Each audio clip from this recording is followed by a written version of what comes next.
श्री स्वामी समर्थ मैत्रिणींनो, तुम्ही घरात या ठिकाणी दिवा लावा, खूप लाभ होईल. आता दिवा हा असतो ना, तर तांब्याचा असतो, पितळाचा असतो व मातीचा पण असतो. परंतु या कोणत्याही दिव्यातून निघणारी जी ऊर्जा असते, ती ऊर्जा घरातील नकारात्मकता घरातील नष्ट करते, असे वास्तुशास्त्र सांगते. आता संध्याकाळी सूर्यास्ताच्या वेळी आपण नेहमी देवाजवळ दिवा लावतो, पण घरामध्ये अशा काही जागा आहेत, त्या खूप विशिष्ट अशा जागा आहेत. वास्तुशास्त्रात सुद्धा या जागांचा उल्लेख आहे. जर तुम्ही त्या विशिष्ट जागेमध्ये संध्याकाळी तुम्ही दिवा लावला व विशिष्ट प्रकारचा दिवा लावला, तर त्याचा खास परिणाम तुमच्या कुटुंबावर, आरोग्यावर, आर्थिक स्थितीवर होतो.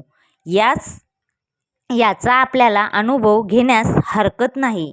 जर आपण काही उपाय करत असाल, तर ते श्रद्धेने, नियमाने करत असाल, तर हा पण खूप महत्त्वाचा प्रश्न आहे. हाच एक वास्तुशास्त्राचा नियम व उपाय आहे. तो तुम्ही करून बघा.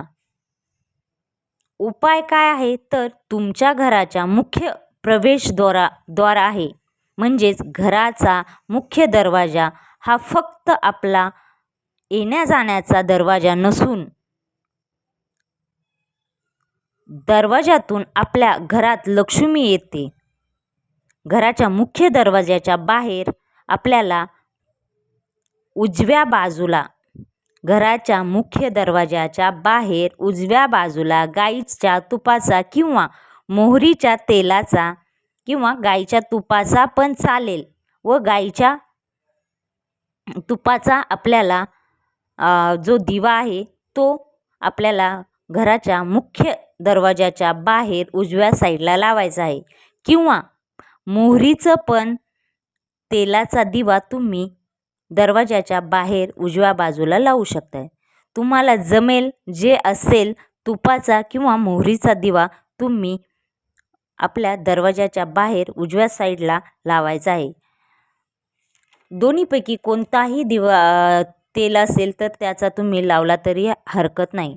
आता तो दिवा मातीचा असो, तांब्याचा असो, पितळाचा असो, कोणत्याही प्रकारचा असो, काही बंधन नाही.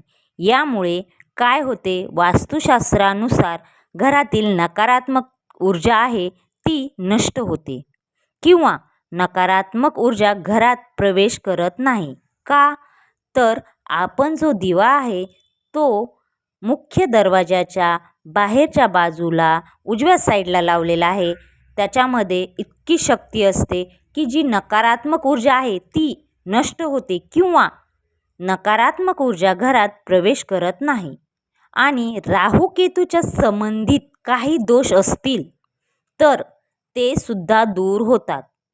आता राहू केतूच्या संबंधित दोष काय, तर खूप चांगले चालू आहे, अचानक कोणीतरी चालता चालता पडला आहे, डायरेक्ट दवाखान्यात ॲडमिट, अचानक पाय मोडला, मुरगळला, काहीतरी काही ना काही असे अचानक घटना घडणे, हॉस्पिटलमध्ये ॲडमिट व्हायची वेळ येते. ह्या अचानक होणाऱ्या गोष्टी असतात ना, तर त्याला राहू दोष आहे, हे लक्षात घ्या. त्याचबरोबर आपल्याला एकटे वाटायला लागते. खूप अवतीभोवती नातेवाईक आहेत, परंतु एकटेपणा काही केल्या जात नाही. तेव्हा आपल्याला खूप नातेवाईक आहे, नाही मला खूप एकटं वाटते, कोणी कोणाचं नाही, असं काहीतरी विचार येत राहतात. तर हे काय आहे, तर राहूचे तर तुम्हाला सांगितले काय होतं, तर हे केतूचे दोष आहेत. असे जर राहू केतूचे दोष आहे असे जर तुम्हाला वाटत असेल, तर तुम्ही तुमच्या घराच्या मुख्य दरवाजाच्या बाहेर हा गाईच्या तुपाचा किंवा मोहरीच्या तुपाचा दिवा लावावा. याला काही खर्च नाही, फक्त श्रद्धेने लावा. जसा आपण देवाजवळ दिवा लावतो त्याप्रमाणे हा उपाय करून बघा. कोणताही उपाय 21 दिवस करणे अपेक्षित असते, तर त्याचे परिणाम दिसून येतात. तुम्ही उगे 4 ते 5 दिवस लावले, काहीच फरक नाही जाणवत, तूप खाल्लं की रूप येत नाही. तसंच आहे की तुम्ही अर्धवट करणार आणि सोडून देताल, तसे चालणार नाही. तर वास्तुशास्त्रात कमीत कमी तुम्ही 21 दिवस हा उपाय करा.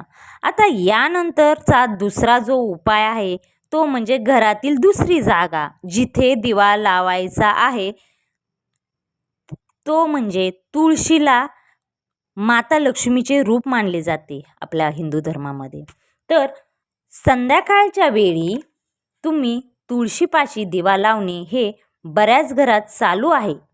बरेच जण आधीपासून तुळशीजवळ रात्री संध्याकाळी दिवस मावळता दिवा लावत असतात. हे चालू आहे. हे पूर्वजणांपासून परंपरा चालू आहे. आपल्यात सर्वजण आजी आजोबा सगळेजण सांगत असतात, आता पण चालू आहे. तर परंतु मध्येच काही ठिकाणी बंद झालेले आहे. आजकाल खूप मॉडर्न आहे, कोणाला वेळ नाही, काही नाही, दिवस मावळता आपल्या तुळशीजवळ दिवा लावत नाही, घरात देवाला लावला झालं. परंतु बऱ्याच ठिकाणी असे बंद झालेले नवीन पिढीला माहीत नाही. जसे आपण देवाजवळ दिवा लावतो तसा तुळशीपाशी दिवा लावणे शुभ मानले जाते. यामुळे काय होते तर घरात सुख शांती समृद्धी नांदते. तुळशीजवळ लावलेला दिवा हा तूप किंवा तिळाच्या तेलाचा असावा. याबरोबर आपले प्रामाणिक कष्ट मेहनत सर्व आले. आता एक घराचा महत्त्वाचा कोपरा तो म्हणजे जो तुम्हाला मी सांगणार आहे. घरातील खूप महत्त्वाचा असा जो कोपरा आहे आणि तिथे आपल्याला जो दिवा लावायचा आहे तो म्हणजे ईशान्य कोपरा. म्हणजेच घरातील पूर्व आणि उत्तर या 2 दिशांच्या मधला जो कोपरा असतो त्याला ईशान्य कोपरा म्हणतात. ईशान्य कोपरा असतो तो देवाचा कोपरा मानला जातो. बऱ्याच जणांचे देवघर त्या ठिकाणी असते. तरी तुमचे देवघर नसेल तरी त्या ठिकाणी नाही, तुम्ही असे वरती ठेवले अगर कुठे, तरी सुद्धा तुम्ही त्या कोपऱ्यात तुपाचा दिवा लावायचा आहे आणि त्याच्यामध्ये चिमूटभर हळद टाकायची आहे. का तर लक्ष्मी प्राप्ती होते. असं केल्याने घरात सुख समृद्धी येते. घरात पैसा टिकत नसेल तर तुम्ही हा उपाय करू शकता. पण ईशान्य कोपऱ्यात देवघर नाही, परंतु खिडकी आहे, पडदे आहेत, अशा वेळी दिवा सांभाळून लावावा. तुम्ही लावताल अचानक पेट घेऊ शकताय, खिडकी आहे तिथे पडदेत, त्याच्यामुळे त्या ठिकाण आहे तर त्या ठिकाणी दिवा लावताना सांभाळून दिवा लावावा. आता छोटा दिवा लावा, सुरक्षित जागा बघून लावा. त्याचबरोबर चौथी जागा म्हणजेच स्वयंपाकघर म्हणजेच अन्नपूर्णा देवीचे स्थान. संध्याकाळी स्वयंपाकघरात जिथे पाण्याचा स्रोत आहे, पाणी ठेवतात भरतात, तर त्या ठिकाणी मोहरीच्या तेलाचा दिवा लावावा. याने काय होतं तर पितृदोष कमी होतो, अन्नधान्यांची कमतरता भासत नाही, पैशाची कमतरता भासत नाही. आता हे दिवे घेताना तुटलेले दिवे घेऊ नयेत, खंडित झालेले दिवे घेऊ नयेत, लक्षात असू द्या. आणि आपण जी वात लावणार आहोत तर त्यामध्ये भरपूर तेल किंवा तूप टाकावे. ॲटलिस्ट ते अर्धा पाऊण तास तरी हा दिवा चालत राहावा.